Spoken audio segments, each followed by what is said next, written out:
Nabasukan bilang katulong sa Maynila ang 40 anyos na babae. Pero laking gulat niya noong makita niyang sariling litrato sa loob ng mansyon. Magandang araw sa inyo mga kaserye. Ngayon ay buklatin natin ang panibagong pahina na naglalaman ng paksang Isang Ina, Isang Anak.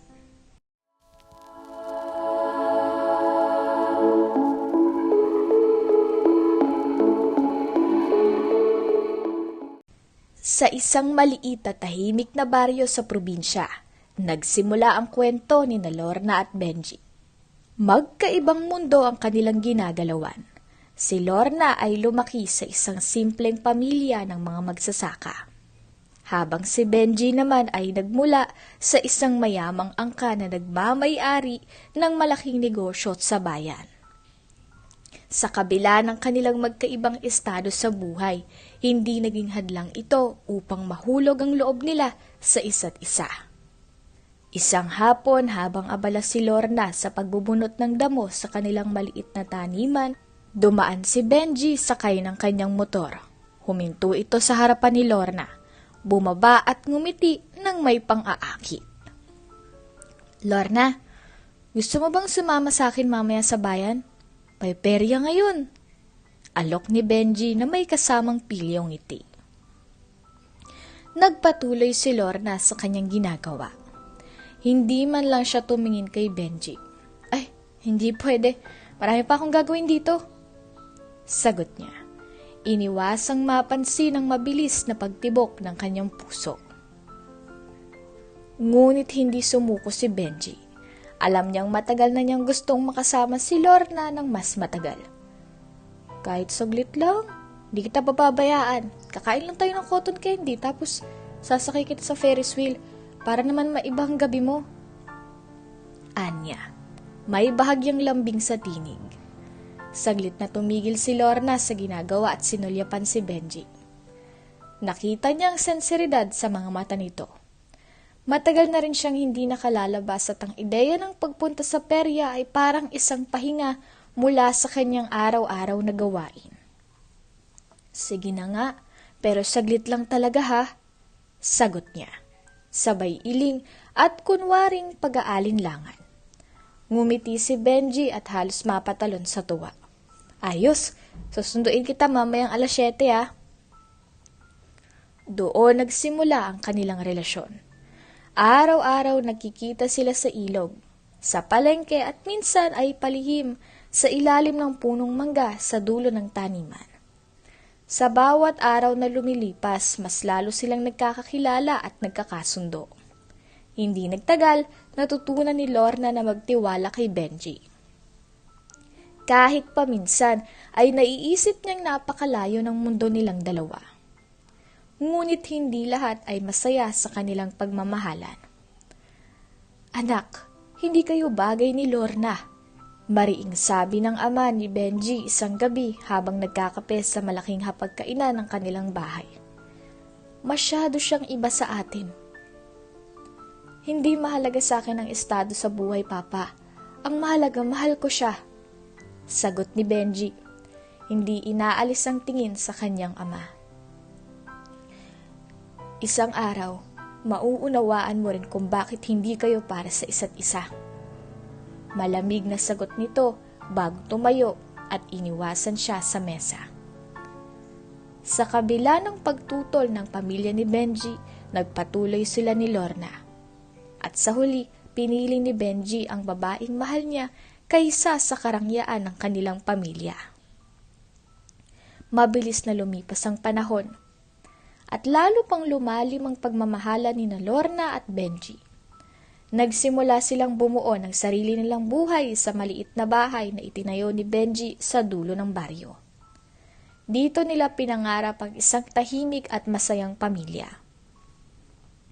Isang umaga habang naglalaba sa may poso, naramdaman ni Lorna ang pagkahilo at pagsama ng kanyang pakiramdam.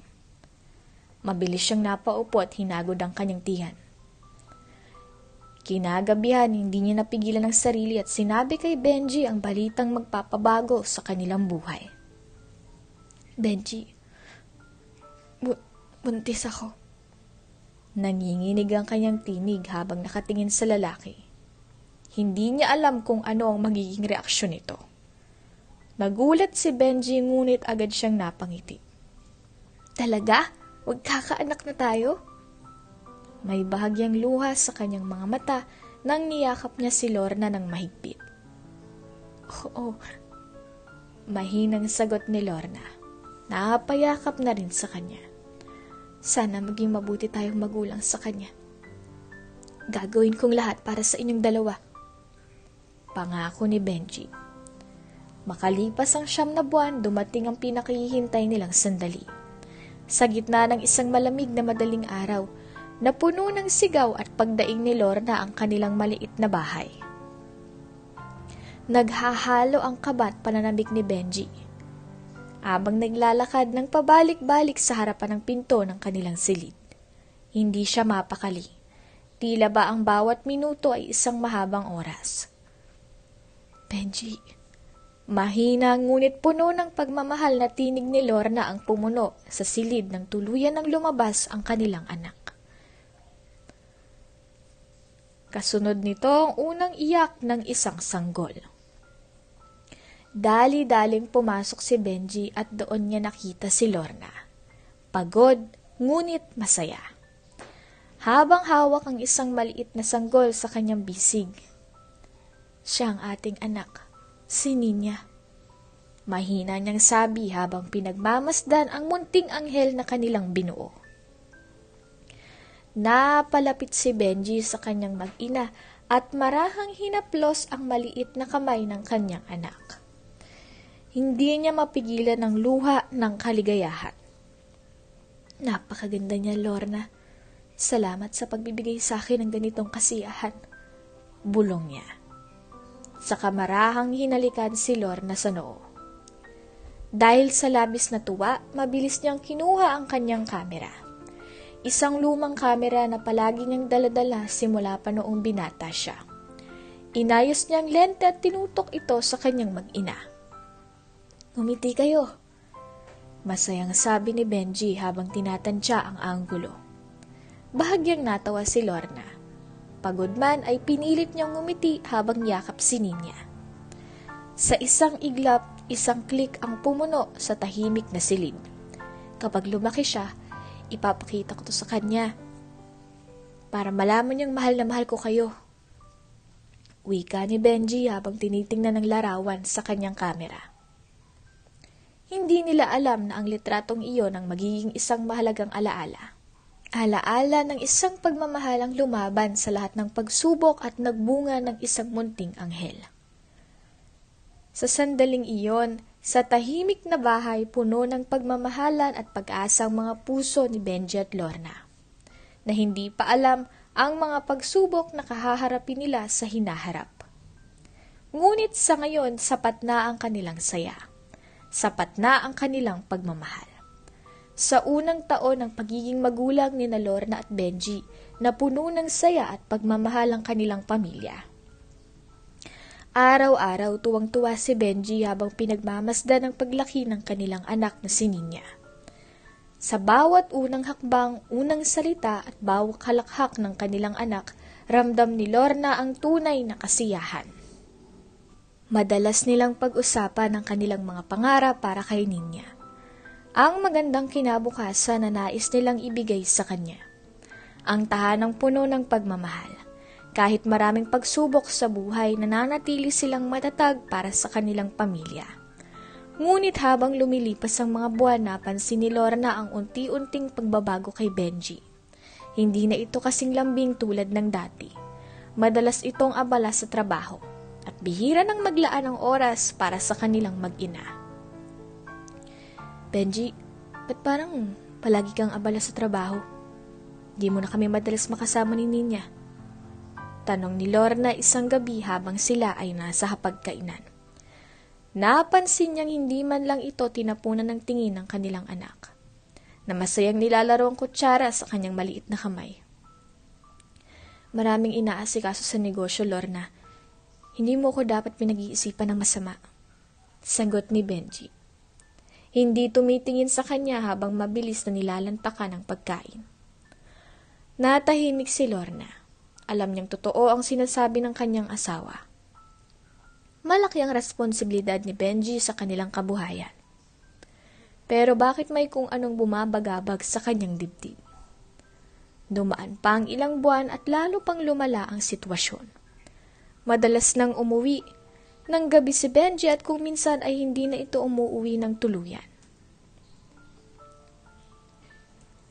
Isang gabi hindi mapakali si Lorna habang hinihintay ang asawa.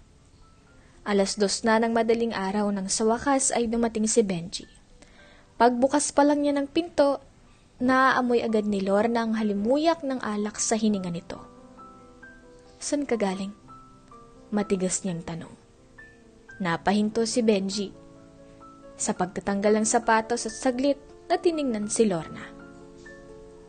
"Sa trabaho," sagot nito. Tila walang interes sa pag-uusap.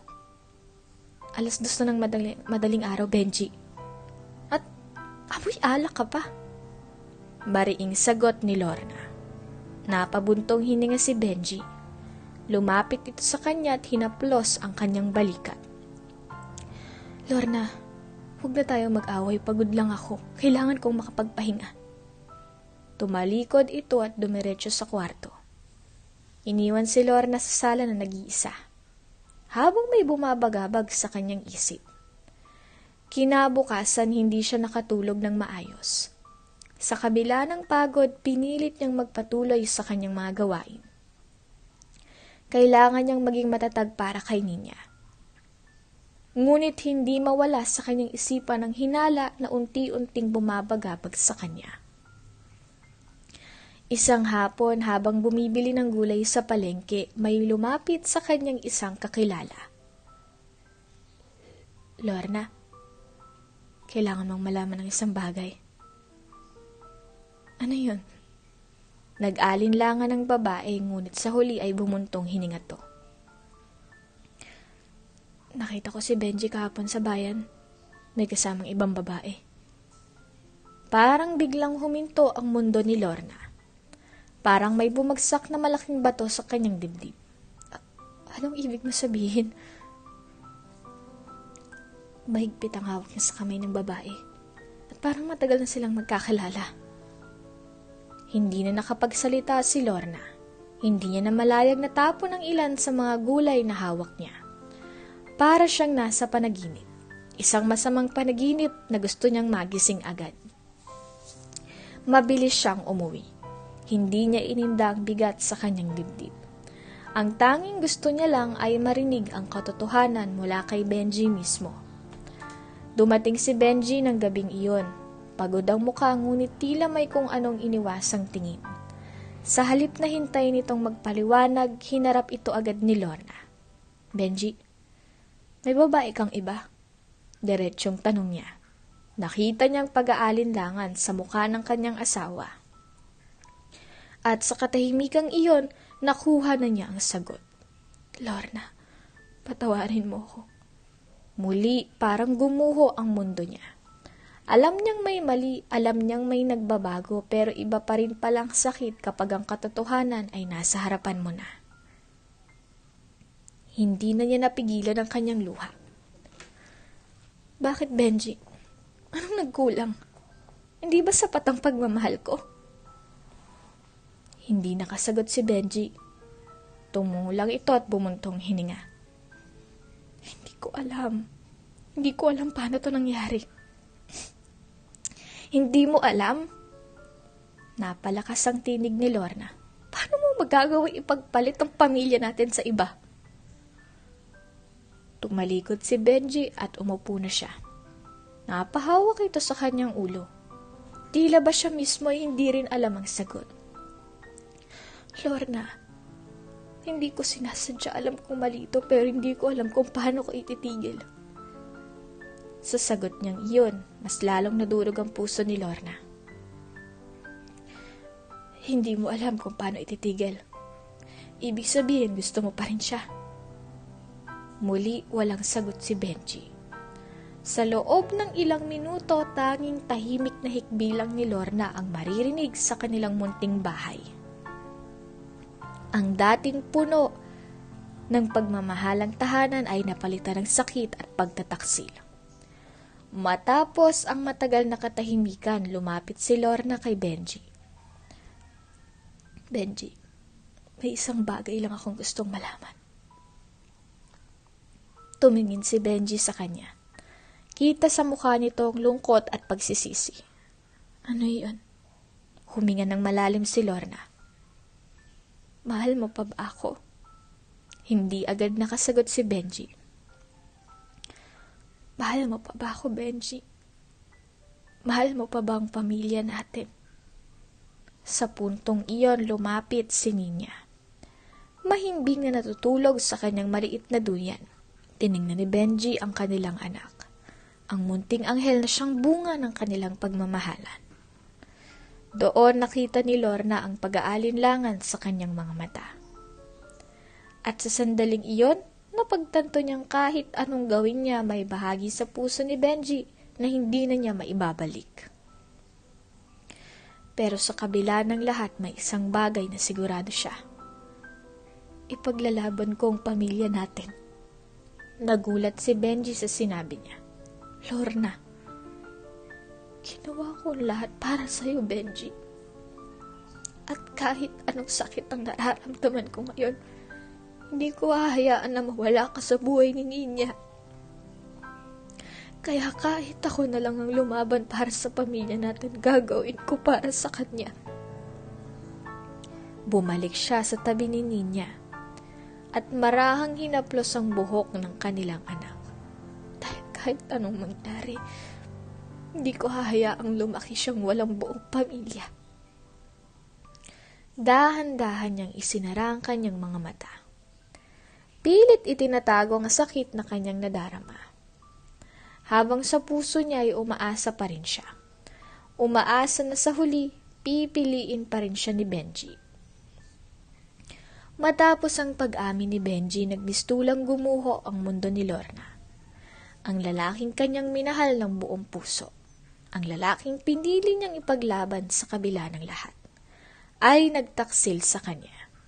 Sa una hindi niya matanggap ang sakit. Ngunit sa huli isang bagay ang nagbigay sa kanya ng lakas upang hindi sumuko. Ang kanilang anak na si Ninya. Para kay Ninya pinili niyang magpatawad. Para kay Ninya pinili niyang huwag bumitaw. Benji, maaari ba nating ayusin to para kay Ninya? Mahina niyang pakiusap isang gabi habang hawak ang kamay ng asawa. Saglit siyang tiningnan ni Benji, ngunit agad ding iniwas ang kanyang tingin.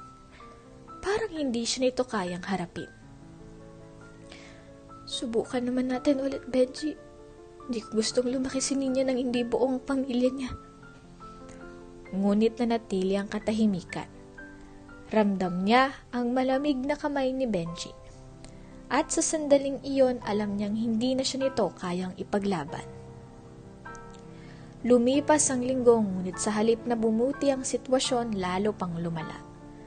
Mas lalong naging mailap si Benji. Mas madalas na itong hindi umuuwi sa bahay. At kung nandyan man, palaging mainit ang ulo nito. May mga gabing sinusubukan ni Lorna na kausapin ito.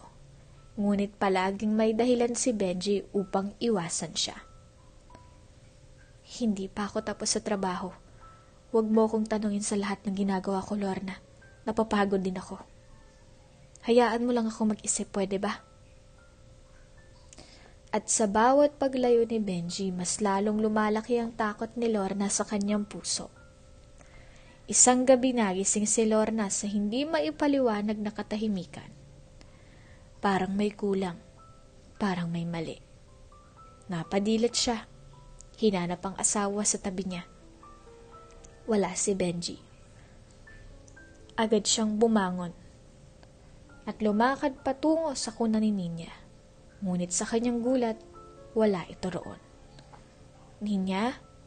Mahina ng tawag habang mabilis niyang sinuri ang buong kwarto. Ninya, anak, nasan ka? Tumakbo siya palabas ng kwarto. Lumibot sa buong bahay. Hinanap sa bawat sulok, sa bawat kwarto, ngunit wala. Wala ang kanyang anak. Nang mapansin niya ang aparador ni Benji, biglang bumilis ang tibok ng kanyang puso. Bumukas ang kanyang bibig, ngunit walang lumabas na salita. Wala na roon ang mga damit ni Benji. Wala ng kanyang maleta. Wala na siya. At sa mesa, may isang sulat. Dahan-dahang lumapit si Lorna sa mesa. Nanginginig ang kanyang kamay habang iniabot ang papel. Alam niyang hindi ito isang ordinaryong sulat. Alam niyang ito ang magbibigay ng sagot sa lahat ng kanyang kinatatakutan. Binuksan niya ito at binasa ang mga salitang nagwasak sa kanyang puso. Lorna, patawarin mo ako. Hindi ko kayang manatili pa sa inyo. Kinuha ko si Ninya. Huwag mo na kaming hanapin. Parang tumigil ang kanyang mundo. Hindi ito totoo. Bulong niya habang unti-unting napaluhod sa sahig. Naguluhan ang kanyang isip. Paano magagawa ito ni Benji sa kanya? Paano nagawa nitong kunin si Ninya nang hindi man lang siya sinabihan? Paano nagawa nitong iwan siya ng ganoon lang? Benji, bakit? Ang walang hanggang paghihintay. Lumipas ang mga araw, ngunit hindi pa rin siya makabangon sa sakit. Hindi siya makakain, hindi siya makatulog. Gabi-gabi siyang umiiyak. Hinahaplos ang walang laman na kuna ni Ninya. Pilit iniisip kung nasaan ang kanyang anak. Pilit inaasam na magbukas ang pinto at makita si Benji na bumalik dala si Ninya. Nagsasabing nagkamali siya at nagsisisi siya. Pero hindi. Lumipas ang linggo at wala pa rin bumalik. Lumipas ang buwan at wala pa rin Benji. Wala pa rin Ninya. Ang bahay na minsang puno ng pagmamahal at saya ay naging isang tahanang tahimik, malamig at puno ng pangungulila. Pero hindi siya sumuko. Isang araw, nakatayo si Lorna sa may bintana. Pinagmamasdan ang palubog na araw. Sa kanyang mga mata, may namuong luha. Ngunit sa kanyang puso, may namuong paninindigan. Hindi siya susuko. Hindi kita pababayaan, anak. Hahanapin kita at ipaglalaban kita. At sa unang pagkakataon, matapos ang matagal na panahon, naramdaman niyang apoy sa kanyang dibdib. Ang apoy ng isang inang hindi papayag na mawala ang kanyang anak. Sa araw na iyon, ipinangako niya sa sarili na hindi siya titigil hanggat hindi niya muling nahahawakan si Ninya sa kanyang mga bisig. Kahit gaano pa katagal, kahit gaano pa kasakit. Kahit saan pa siya dalhin sa kanyang landas. Ngunit paano siya magsisimula? Makalipas ang maraming taon, tuluyan ang nagbago ang buhay ni Lorna. Ang minsang masayang tahanang puno ng pagmamahal ay naging alaala na lamang. Sa paglipas ng panahon, natutunan niyang namuhay ng mag-isa. Ngunit kailanman ay hindi nawala sa kanyang puso ang pangungulila kay Ninya. Sa bawat pagdiriwang ng Pasko at Bagong Taon, sa bawat kaarawan ng kanyang anak, tanging dasal at pangarap ang kanyang sandigan. Sa kanyang isipan, paulit-ulit niyang iniisip kung ano na kaya ang itsura ni Ninya ngayon. Malaki na ba ito? Masaya kaya siya? O naiisip man lang ba siya ng kanyang anak? Wala na siyang balita kay Benji o kay Ninya. Kahit anong pilit niyang hanapin ang mag-ama, tila parang nawala na lang sila sa mundo. Ngayon, nasa edad 40 na siya. Ang dating masiyahing Lorna ay tila naging anino ng kanyang dating sarili. Hindi na siyang dalagang may matamis na ngiti at mapupungay na mga mata. Ang matagal na paghahanap at ang hindi matapos-tapos na sakit ay nag-iwan ng malalim na bakas sa kanyang puso at pagkatao. Sa baryo, Nagtrabaho si Lorna sa iba't ibang kabuhayan upang makaraos sa araw-araw. Minsan tumutulong siya sa palengke. Naglalako ng gulay o di kaya'y nakikisakat sa mga palayan. Ngunit sa kabila ng lahat ng kanyang pagsisikap, hindi pa rin sapat ang kanyang kinikita. Minsan dumadating siya sa puntong halos wala ng laman ang kanyang tiyan sa pagtitipid. May mga gabi na tahimik lang siyang nakatingin sa kalangitan. Iniisip kung bakit naging ganito ang kanyang buhay. Isang araw habang nakaupo siya sa ilalim ng isang malaking puno sa gitna ng kanilang baryo, napabuntong hininga siya. Ramdam niya ang bigat ng mundo sa kanyang balikat. Hindi pwedeng ganito na lang ako habang buhay. Kailangan kong gumawa ng paraan. Alam niyang hindi siya maaaring manatili sa baryo magpakailanman. Wala siyang mapapala kung maghihintay lang siya ng himala. Dahil dito, napagdesisyonan niyang lumuwas ng Maynila upang maghanap ng mas magandang oportunidad. Kahit hindi siya sigurado kung anong trabaho ang kanyang makikita, mas mabuti nang subukan kaysa manatili sa isang lugar na walang pagbabago. Kinabukasan nag-impake siya ng ilang pirasong damit. Inilagay ang mga ito sa isang lumang bag at nagpaalam sa kanyang mga kamag-anak. "Chang, sigurado ka na ba sa gagawin mo?" Tanong ng isa niyang pinsan. "Mahirap sa Maynila, hindi mo alam kung anong mangyayari doon." Napangiti si Lorna. Kahit ramdam niyang takot. "Mas mahirap ang manatili rito, na wala namang nangyayari sa buhay ko. Kailangan kong subukan." Malungkot ang kanyang mga kamag-anak sa kanyang desisyon. Ngunit wala silang magawa. Alam nilang matagal nang naghahanap ng pagbabago si Lorna. At ito na ang kanyang pagkakataon. Pagdating niya sa terminal, sumakay siya sa bus patungong Maynila. Habang bumabiyahe, hindi niya maiwasang mapaluha. Sa unang pagkakataon, iiwan niya ang lugar na kinalakihan niya. Ang lugar kung saan sila nagsimula ni Benji. Ang lugar kung saan isinilang si Ninya. Pero wala siyang ibang pagpipilian. Para kay Ninya. Kahit anong mangyari para to kay Ninya. Pagkarating sa Maynila, agad niyang naramdaman ang kakaibang mundo. Ang ingay ng mga sasakyan, ang dami ng tao sa lansangan at ang bilis ng galaw ng lahat ng bagay ay labis na iba sa tahimik na baryo na nakasanayan niya. Agad siyang nagsimulang maghanap ng trabaho. Una siyang nagtungo sa palengke. Umaasang may tindahang maaaring kumuha sa kanya bilang isang tagabenta o tagalinis. Ngunit palaging isa lang ang sagot na natatanggap niya. "Pasensya na po, wala kaming bakanting posisyon eh." Sinubukan din niyang mag-apply bilang labandera sa isang maliit na laundry shop, ngunit tinanggihan din siya. Sa loob ng isang linggo, walang matinong trabaho ang kanyang nahanap. Nagsimula na siyang mawala ng pag-asa. Paano na ako? Paano na ang buhay ko rito kung wala akong kikitain? Tanong niya sa sarili habang nakaupo sa isang lumang bangko sa gilid ng kalsada. Tinititigan niyang mga taong nagmamadali sa kanilang buhay. Mga empleyadong pauwi mula sa trabaho. Mga batang naglalaro sa tabi ng kalsada. At mga tindero at tindera na abala sa kanilang paninda.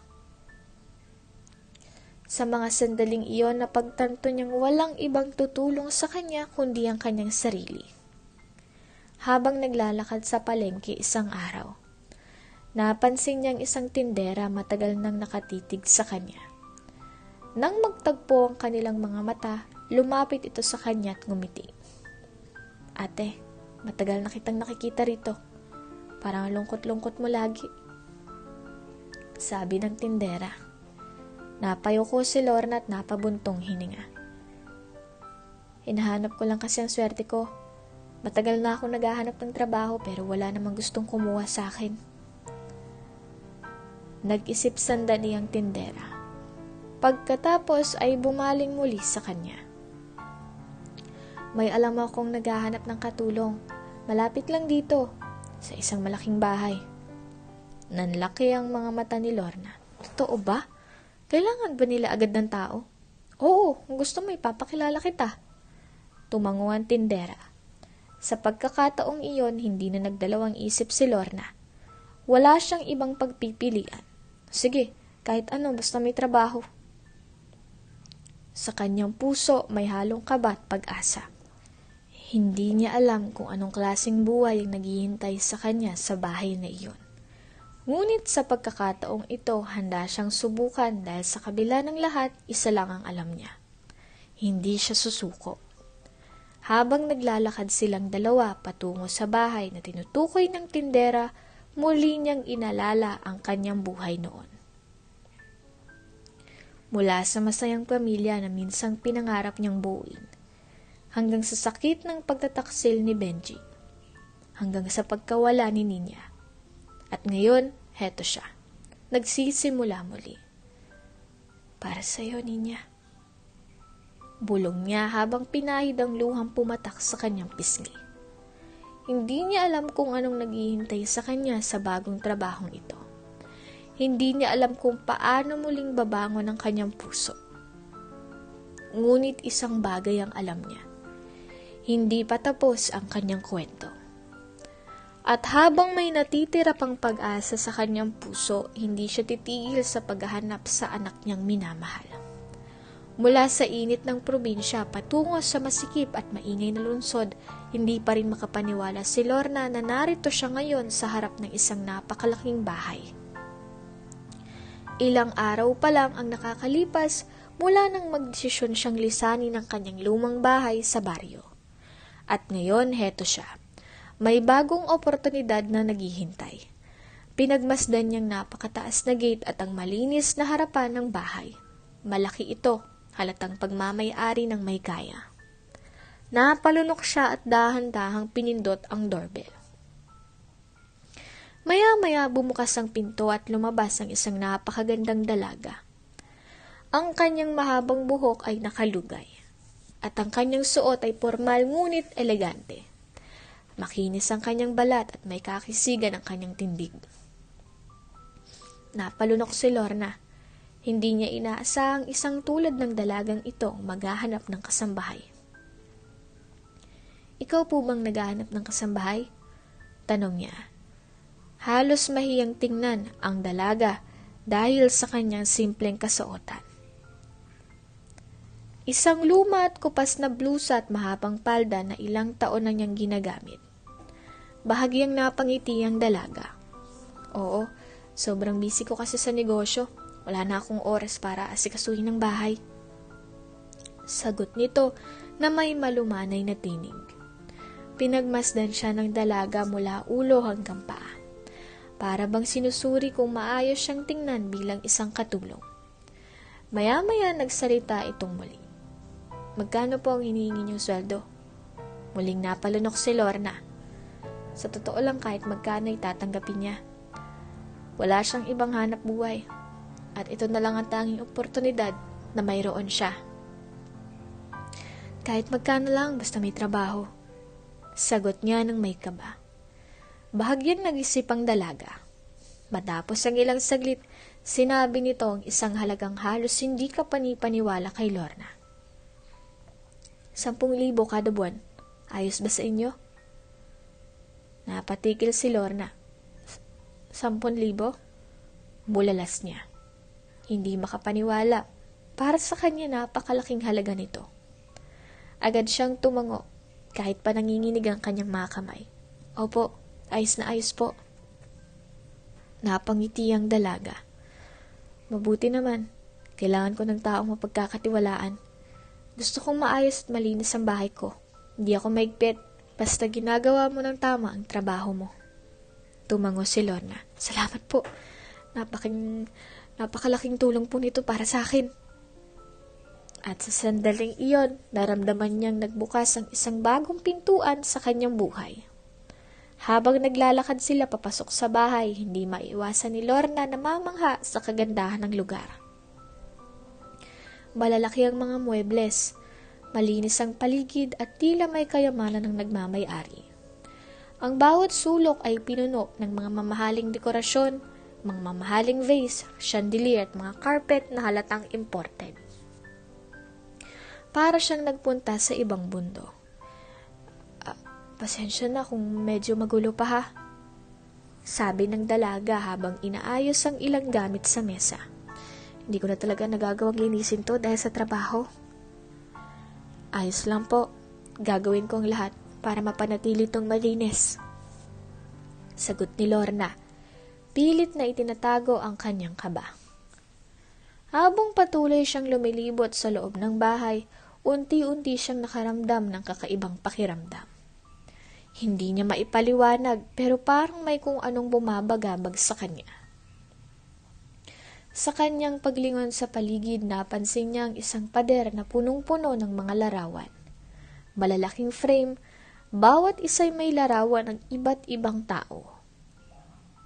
At doon, sa gitna ng lahat ng iyon, may isang litrato na pumukaw sa kanyang atensyon. Napatigil si Lorna. Parang biglang nanlamig ang kanyang katawan. Hindi niya maipaliwanag, ngunit sa isang iglap parang nagbago ang tibok ng kanyang puso. Nanlabo ang kanyang paningin habang unti-unting lumalapit sa litrato. Ang kanyang mga paa ay gumalaw ng kusa. Tila ba may kung anong humihila sa kanya papalapit. Napansin niyang nanginginig ang kanyang mga kamay habang dahan-dahang inihaabot ang frame. At nang tuluyan niyang matitigan ng larawan, hindi niya mapigilang lumunok ng malalim. Hindi. Mahina niyang bulong. Halos hindi makapaniwala sa kanyang nakikita. Parang bumalik sa kanyang lahat ng alaala. Ang masasayang araw, ang mga halakhak, ang sakit, ang pagkawala. Nanghina ang kanyang mga tuhod. Parang biglang lumabo ang lahat ng bagay sa paligid. Muli niyang tiningnan ang larawan, at sa sandaling iyon, nalaman niyang hindi patapos ang kanyang kwento. Narinig niyang nagsalita ang dalaga sa likuran niya. Nagustuhan niyo po ba ang larawan ko? Tanong nito habang nakatingin sa kanya. Madalas kong ilagay dyan ang mga taong mahalaga sa akin. Hindi agad nakasalita si Lorna. Paano niya ipapaliwanag ang nararamdaman niya? Paano niya sasabihin na ang larawang iyon ay isang bahagi ng kanyang buhay? Isang piraso ng kanyang nakaraan na akala niya ay matagal nang nawala. Marahan niyang hinawakan ang kanyang dibdib. Pilit pinapakalma ang mabilis na pagtibok ng kanyang puso. Sino ang nasa litratong to? Mahina niyang tanong. Halos hindi siya sigurado kung gusto niya talagang marinig ang sagot. Tumingin ang dalaga sa larawan at bahagyang ngumiti. Yan. Siya ang isa sa pinakamahalagang tao sa buhay ko. Parang dinurog ang puso ni Lorna sa sagot na iyon. Kailangan niyang malaman. Kailangan niyang marinig ang buong katotohanan. At sa sandaling iyon, napagtanto niyang hindi siya pumunta sa bahay na ito para lang magtrabaho. Pumunta siya rito para sa isang bagay na hindi niya kailanman inaasahan. Isang bagay na matagal na niyang hinahanap. At ngayon, narito na siya. Nasa harap ng katotohanang maaaring magbago ng lahat. Sa sandaling ito, alam niyang hindi lang ito isang trabaho. Hindi lang ito isang pagkakataong magkaroon ng bagong simula. Ito ay isang sagot sa kanyang matagal ng dasal. Nanginginig ang kanyang mga kamay nang dahan-dahan niyang hinawakan ang larawan. Hindi siya maaaring magkamali. Parang bumalik sa kanya ang lahat ng alaala. Mga larawang matagal nang nawala sa kanyang isipan. Doon nakita niyang kanyang sarili, mas bata, may hawak na sanggol. Ito ang larawang kinuna ni Benji noong ipinanganak niya si Nina. Nanlabo ang kanyang paningin at hindi siya makahinga. Bakit nandito ang larawang to? Bakit nasa bahay ng estrangherang tong litratong matagal na niyang hinahanap? Mabilis niyang hinarap ang dalaga. Hindi maikubli ang gulat at pagkalito sa kanyang muka. Sinong may-ari ng bahay na to? Tanong niya. Halos hindi makapaniwala sa posibilidad na pumapasok sa kanyang isipan. Napakunot ang noo ng dalaga. Halatang nagtataka sa kanyang biglaang reaksyon. Ako ang may-ari. Bakit niyo po natanong? Sagot nito may halong pagtataka at pag-aalinlangan sa boses. Saglit na natigilan si Lorna. Halos hindi niya maigalaw ang kanyang katawan. Hindi maaari. Ngunit bakit nagpapakilalang mga mata ng dalaga? Bakit parang may bahagi sa kanya na alam niya ang sagot bago pa man lang niya itanong? Hindi na siya nakapaghintay. Nanginig ang kanyang tinig habang bumibigkas ng isang pangalan. Ninya, ikaw si Ninya. Parang biglang tumigil ang oras. Napaatras ng dalaga sa gulat. Tila hindi makapaniwala sa narinig. Ano? Paano niyo nalaman ang pangalan ko? Tanong nito. Kita sa mukha nito ang halong pagtataka. Lumakas ang tibok ng puso ni Lorna. Pakiramdam niya ay para siyang nilalamon ng emosyon. Gusto niyang lumapit. Gusto niyang yakapin ang dalaga pero hindi niya alam kung dapat ba niyang gawin. Dahil nanginginig ang kanyang tinig, halos hindi makalunok sa bigat ng mga salitang kanyang bibitawan.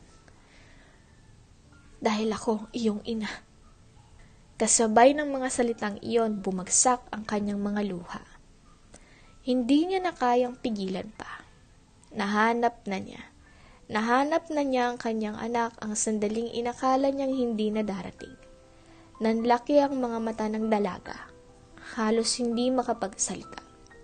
Ano? Bulalas nito. Unti-unting umaatras palayo kay Lorna. Ano pong ibig niyo sabihin? Ngunit sa kabila ng kanyang tanong, makikita sa kanyang muka ang pagkagulo ng kanyang isipan. Halatang hindi niya alam kung paano tatanggapin ang narinig. Humakbang si Lorna palapit, ngunit nanatili siyang maingat. Ayaw niyang takutin ng dalaga. Ayaw niyang sirain ang sandaling ito. Anak. Mahina niyang bulong.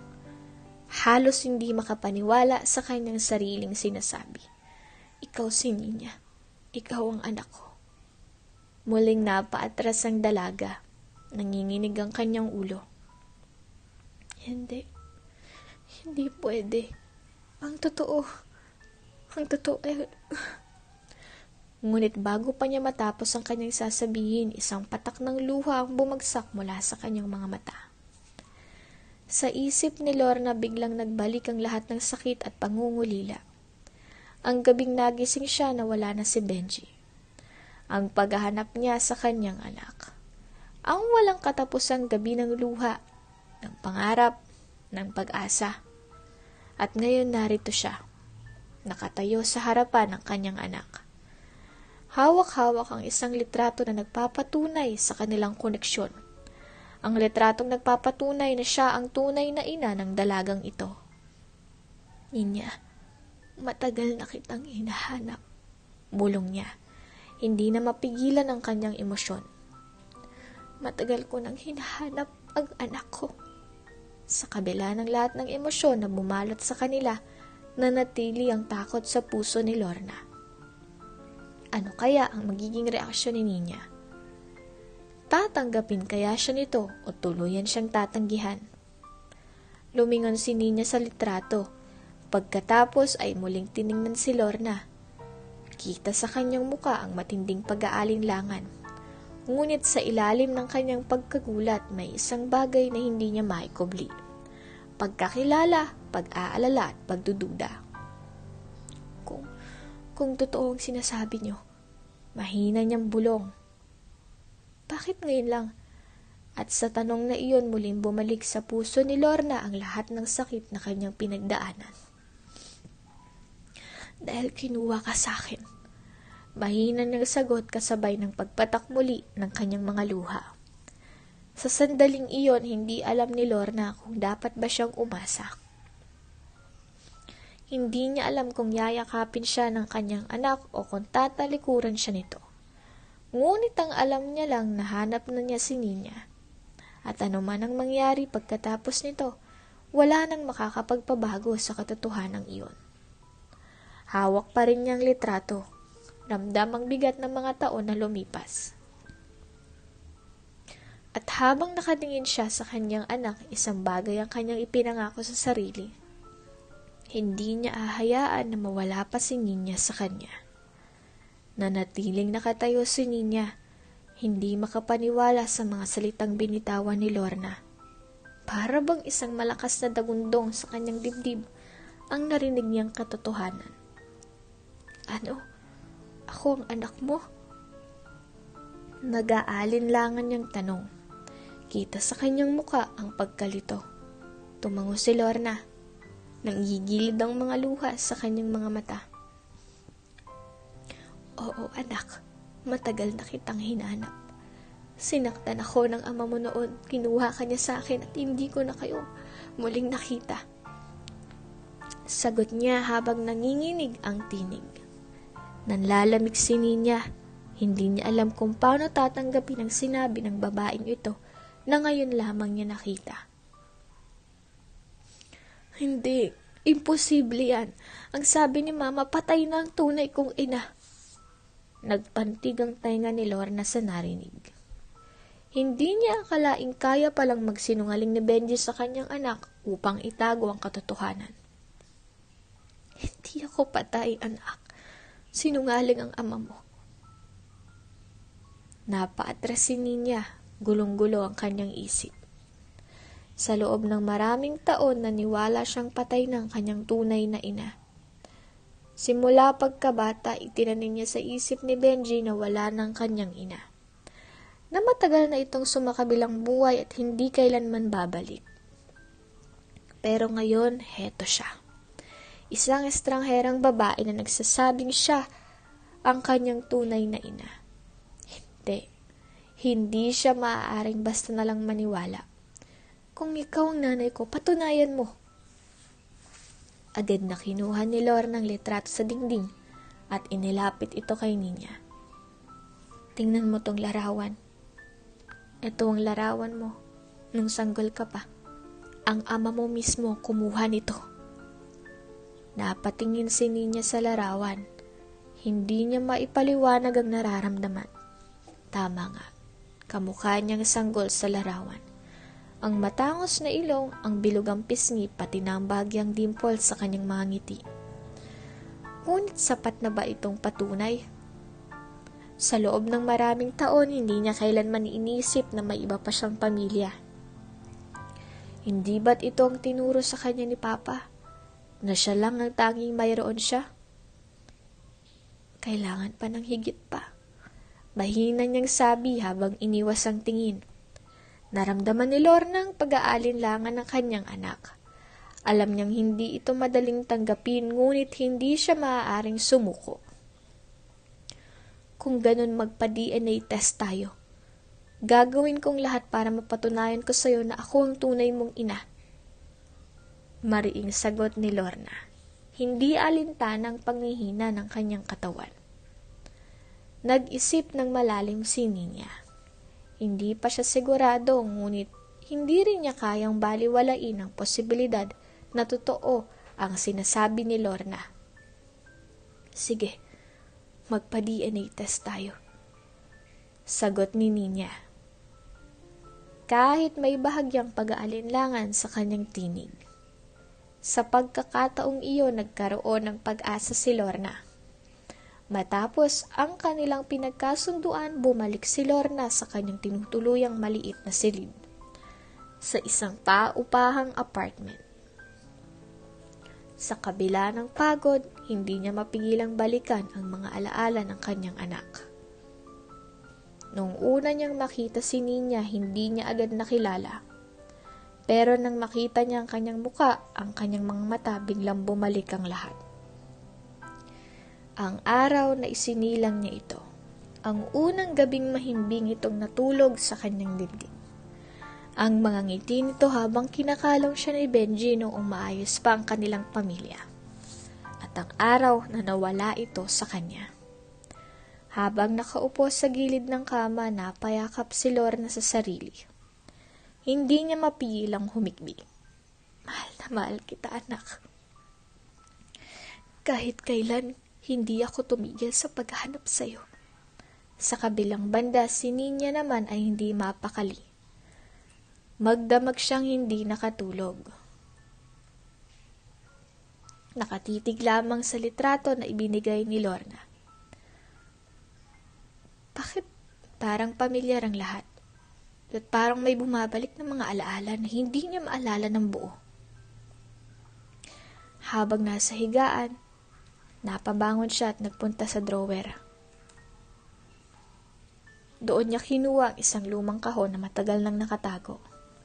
Isa ito sa mga gamit niya nung bata pa siya. Isang bagay na hindi niya madalas binubuksan. Binuksan niya ito at nakita ang ilang lumang larawan. Laruan, mga lumang sulat, at isang lumang larawan nga. Isa itong larawan niya nung bata pa siya. Pero may isang bagay na tumawag ng kanyang pansin. Sa likod nito, may nakasulat na pangalan. Para kay Ninya, mula kay Mama. Biglang bumilis ang tibok ng puso ni Ninya. Matagal na niyang nakikita ang larawang ito. Pero hindi niya kailanman binigyang pansin ang nakasulat sa likod. Mama? Pero hindi ba't wala na siyang ina? Hindi ba't matagal nang wala ang babaeng nagbigay buhay sa kanya? Ngunit paano kung hindi totoo ang lahat ng sinabi ng kanyang papa? Lumipas ang ilang araw at sumailalim ang pagsusuri ni na Lorna at Ninya. Sa loob ng klinika, tahimik silang nakaupo. Pareho silang kinakabahan sa magiging resulta. Si Ninya, bagaman mukhang kalmado, ay hindi mapakali. Panay ang pisil sa laylayan ng kanyang damit. Isang bagay na palagi niyang ginagawa kapag kinakabahan. Si Lorna naman, sa kabila ng kaba, ay may bahagyang ngiti sa kanyang labi. Sa kanyang puso, matagal na niyang alam ang sagot. Habang naghihintay, hindi mapigilan ni Lorna ang sarili na titigan ang kanyang anak. Sa kabila ng pag-aalinlangan ni Ninya, ramdam niyang ito nga ang kanyang anak. Ang kanyang dugo at laman. Matapos ang napakahabang taon ng paghahanap at pananabik, ito na ang sandali ng katotohanan. Handa ka na ba sa magiging resulta? Tanong ni Ninya. Hindi siya tinitingnan. Nakatuon ang tingin niya sa kanyang mga kamay na nakapatong sa kanyang kandungan. Huminga ng malalim si Lorna at hinawakan ang kamay ng anak. Matagal ko nang alam ang sagot, anak. Ikaw si Ninya at ako ang iyong ina. Pagkalipas ng ilang minuto, tinawag sila ng doktor. Marahan silang tumayo, parehong maibigat sa kanilang mga hakbang. Sa loob ng opisina, iniabot ng doktor ang isang sobre kay Ninya. Narito ng resulta, sabi ng doktor. Kita sa kanyang mga mata ang pag-unawa sa kahalagahan ng dokumentong iyon. Nanginginig ang mga kamay ni Ninya habang binubuksan ang sobre. Dahan-dahan niyang inilabas ang papel. At sa sandaling mabasang nakasaad dito, tila huminto ang kanyang mundo. 99.9% match. Bumagsak ang kanyang kamay. Hawak pa rin ang papel. Tumulo ang luha sa kanyang mga mata. Ikaw nga ang tunay kong ina. Bago pa niya namalayan, bigla siyang niyakap ni Lorna ng mahigpit. Parang natatakot na baka bigla siyang mawala muli. Hindi na nagdalawang isip si Ninya. Mahigpit niyang niyakap pabalik ang babaeng matagal na niyang hinanap. Kahit hindi niya alam na hinahanap niya ito. Naghalo ang kanilang mga luha. Luha ng pangungulila. Luha ng sakit at luha ng labis na kaligayahan. Patawarin mo ko, anak. Kung hindi kita nahanap noon, Iyak ni Lorna habang hinahaplos ang buhok ng kanyang anak. Patawad kung hindi kita na ipaglaban noon. Umiling si Ninya, mas mahigpit na niyakap ang ina. Hindi mo kasalanan, Nay. Matagal din kitang hinanap. Hindi mo alam kung paano. Sa unang pagkakataon, tinawag niya si Lorna na nanay. At sa sandaling iyon, para bang nabuo muli ang piraso ng puso ni Lorna na matagal nang nawala. Matapos ang mahigpit na yakap, marahang lumayo si Ninya at pinagmasdan ang mukha ng kanyang ina. Kita niya rito ang pagod, ang sakit at ang hirap ng mga taong nagdaan. Matapos ang emosyonal na pagtatagpo, naupo sina Lorna at Ninya sa sala. Ang tahimik na silid ay puno ng hindi maipaliwanag na damdamin, kaligayahan, pangungulila at sakit ng nakaraan. Si Lorna, sa kabila ng labis na saya sa pagkakahanap sa kanyang anak, ay may bahid pa rin ang kanyang lungkot sa kanyang puso. Maraming taon ang lumipas, at sa bawat araw na iyon, hindi niya alam kung paano lumaki ang kanyang anak. Kung paano niya hinarap ang buhay ng walang ina sa kanyang tabi. Napatingin siya kay Ninya, na ngayon ay nakaupo sa kabilang dulo ng sofa. Hindi na itong sanggol na iniwan niya sa kanyang bisig noon. Siya ay isa ng ganap na babae. Matapang, matatag at tila hindi na nangangailangan ng ina. Pero totoo ba iyon? Napabuntong hininga siya bago nagsalita. Anong nangyari sa ama mo, anak? Tanong ni Lorna. Ramdaman ka ba sa kanyang tinig? Napatingin si Ninya sa kanya. Kita sa mga mukha nito ang lungkot at bigat ng mga alaalang pilit nitong inaalala. Lumaki akong kasama si Papa, pero hindi naging madali ang buhay ko. Madalas siyang lasing, palipat-lipat ng babae. Napakurap si Lorna. Kahit may hinala na siya, mas lalong sumakit ang kanyang puso. Patawad, anak. Mahina niyang bulong, ngunit umiwas ng tingin si Ninya.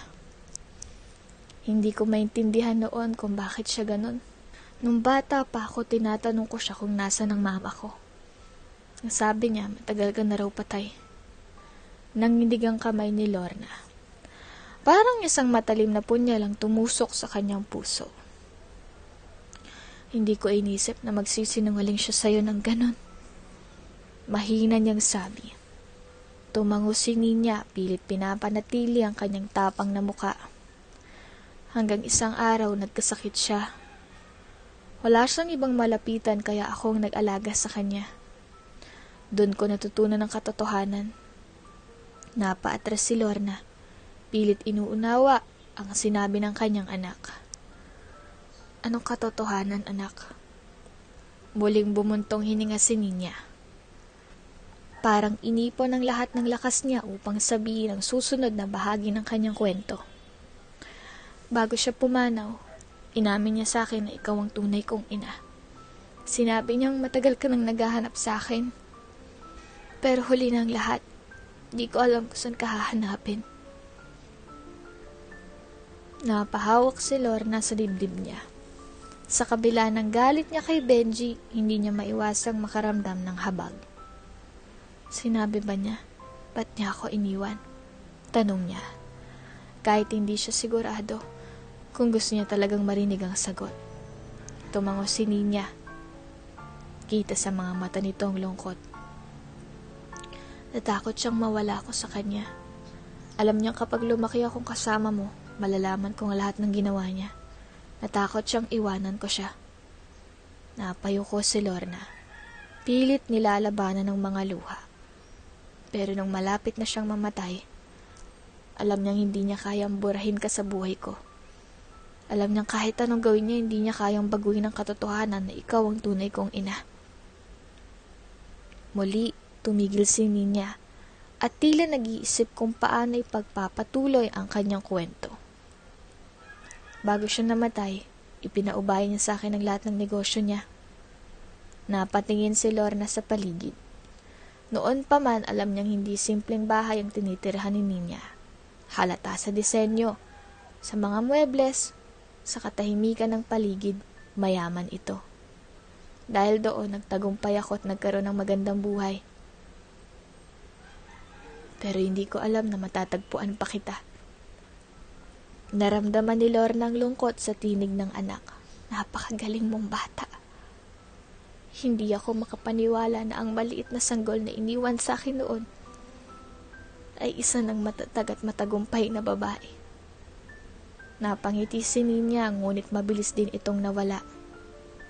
Pero kahit anong tagumpay ang naabot ko, pakiramdam ko may kulang pa rin.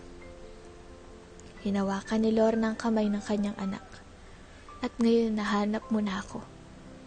Tumango si Ninya, pero may pag-aalinlangan sa kanyang mga mata.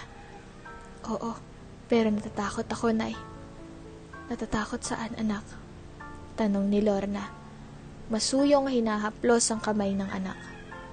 Natatakot akong hindi kita makilala ng lubusan. Sagot ni Ninya. Matagal tayo nagkalayo. Di ko alam kung paano magsisimula. Mas lalong humigpit ang hawak ni Lorna sa kamay ng anak.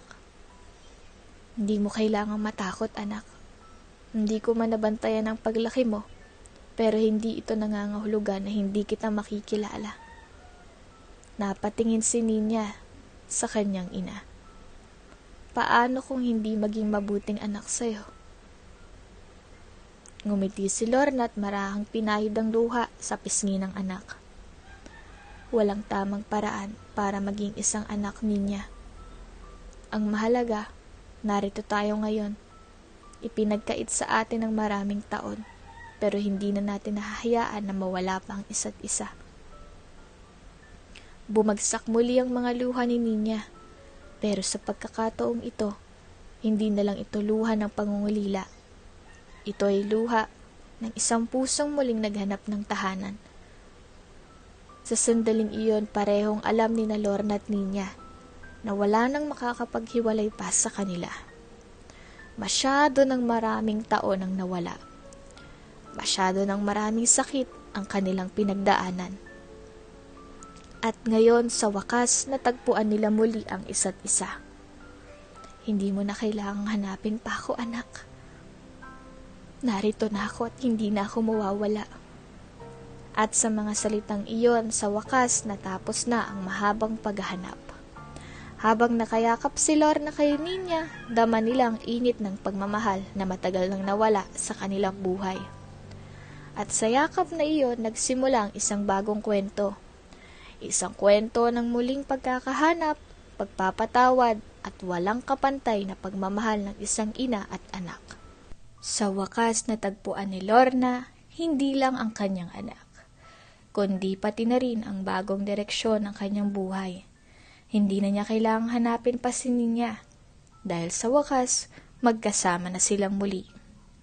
Mula noong nagkita sila, hindi na siya bumalik sa probinsya. Wala na siyang dahilan para umalis pa. Ang tanging pangarap niya sa loob ng maraming taon, ang makapiling muli ang anak, ay natupad na. Sa unang linggo ng kanilang pagsasama, halos hindi pa rin makapaniwala si Lorna na ito na ang kanyang bagong tahanan. Tuwing gigising siya sa umaga at maririnig ang tinig ni Ninya, tila panaginip lamang ang lahat. Hindi niya kailanman naisip na darating ang araw na muli niyang makakasama ang kanyang anak. Na makikita niya itong lumalakad sa loob ng isang bahay na ngayon ay maituturing na rin niyang tahanan.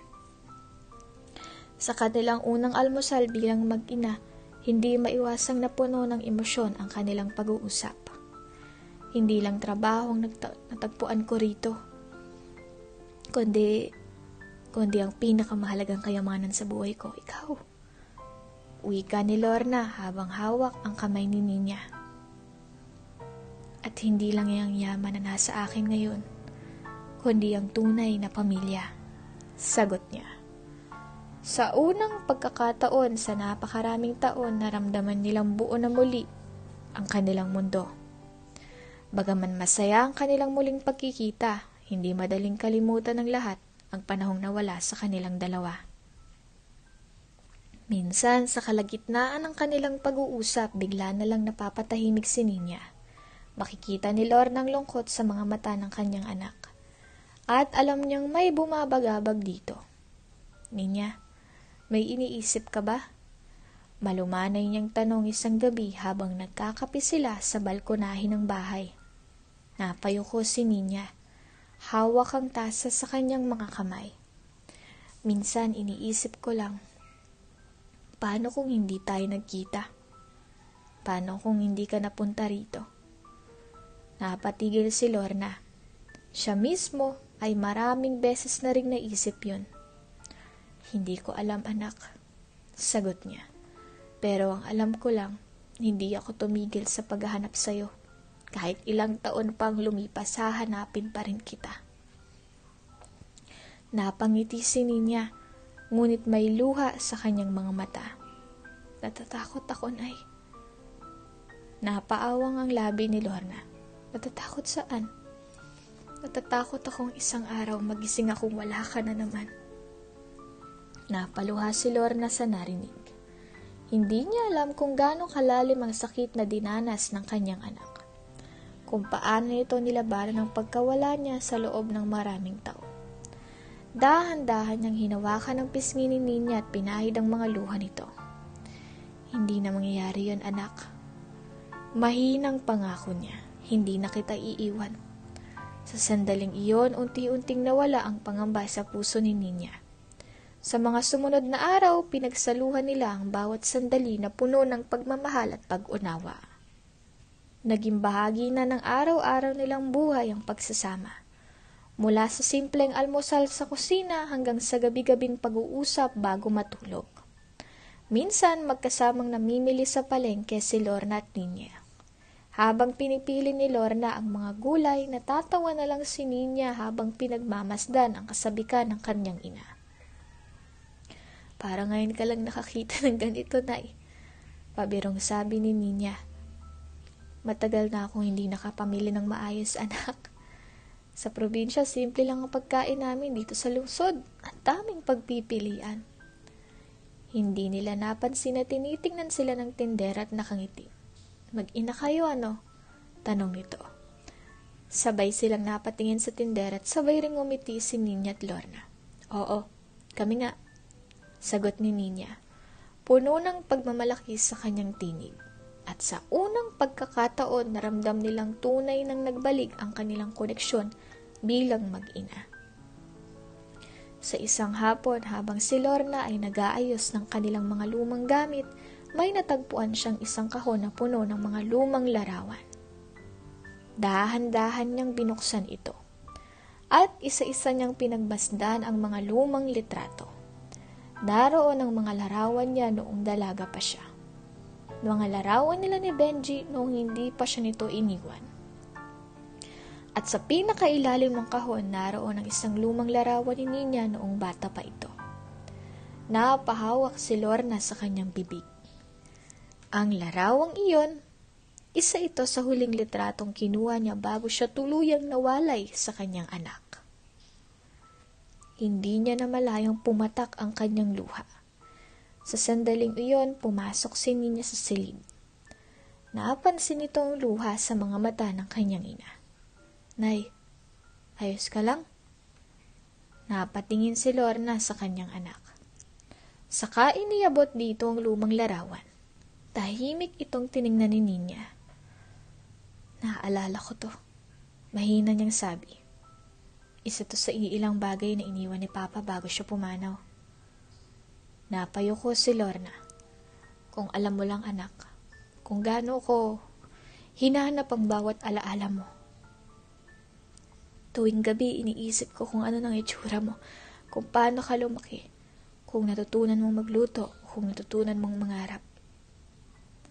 Hinawakan ni Ninya ang kamay ng kanyang ina. Ngayon, hindi mo na kailangan magtanong, Nay, dahil magkasama na tayo.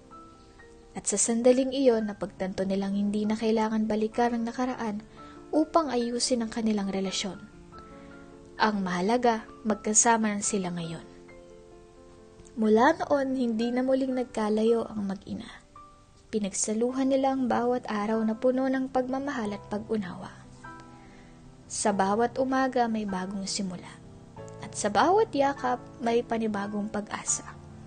Sa wakas natagpuan ni Lorna ang kanyang tahanan. At natagpuan ni Nina ang isang bagay na mas mahalaga pa sa kayamanan. Ang kanyang ina. Ngayon wala nang takot, wala nang pangungulila.